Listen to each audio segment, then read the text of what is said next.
Pada pagi yang dingin di awal tahun 1993, peta Eropa mengalami perubahan besar. Dua negara baru muncul dari bekas kekuatan bersejarah, Cekoslowakia. Tidak ada pertempuran berdarah atau kudeta besar.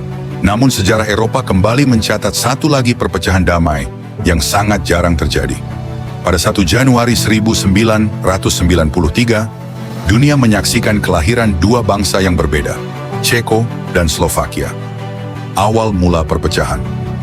Cekoslowakia, negara yang dibentuk pada 1918 setelah Perang Dunia I, menyatukan orang-orang Ceko dan Slovakia di bawah satu bendera. Namun meskipun tampak harmonis di permukaan, perbedaan budaya, bahasa, dan politik di antara keduanya perlahan menimbulkan keretakan. Saat tirai besi runtuh di akhir 1980 dan Cekoslowakia berhasil keluar dari pengaruh Soviet dengan revolusi Beludru pada 1989, ketegangan politik antara Ceko dan Slovakia semakin mencuat. Para pemimpin di kedua belah pihak memiliki pandangan yang berbeda tentang bagaimana masa depan negara itu harus dibangun.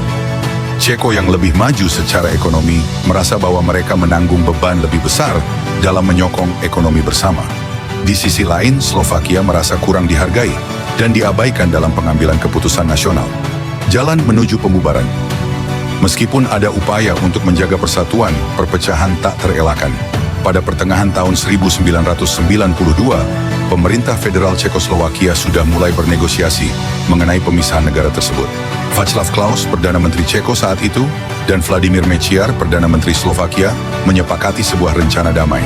Tanpa referendum nasional, parlemen setuju untuk memisahkan Cekoslowakia menjadi dua negara yang berdaulat.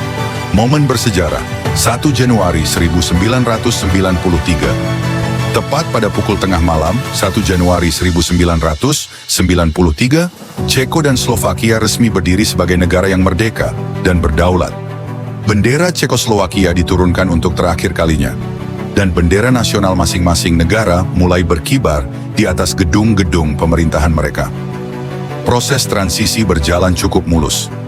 Perpecahan ini sering disebut sebagai perceraian Beludru, mencerminkan revolusi Beludru yang damai beberapa tahun sebelumnya. Kedua negara secara resmi mulai beroperasi dengan pemerintah, ekonomi, dan kebijakan luar negeri mereka sendiri. Ceko dan Slovakia di era modern.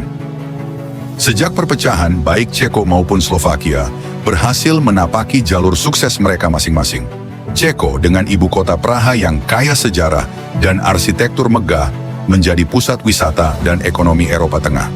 Slovakia dengan Bratislava sebagai ibu kota telah membangun identitas nasional yang kuat dan berkembang pesat sebagai pemain penting di kawasan. Meskipun mereka berpisah, hubungan antara Ceko dan Slovakia tetap bersahabat. Kedua negara bekerja sama dalam berbagai bidang, termasuk perdagangan, keamanan, dan budaya, seolah membuktikan bahwa perpisahan tidak selalu berarti permusuhan. Perpecahan Cekoslowakia pada 1 Januari 1993 adalah salah satu contoh langka di mana sebuah negara dapat terbagi dengan damai, tanpa perang atau konflik besar. Dengan melangkah ke jalur yang berbeda, Ceko dan Slovakia telah menunjukkan bahwa meskipun ada perbedaan, kerjasama dan saling menghormati dapat terus dipertahankan dalam hubungan internasional.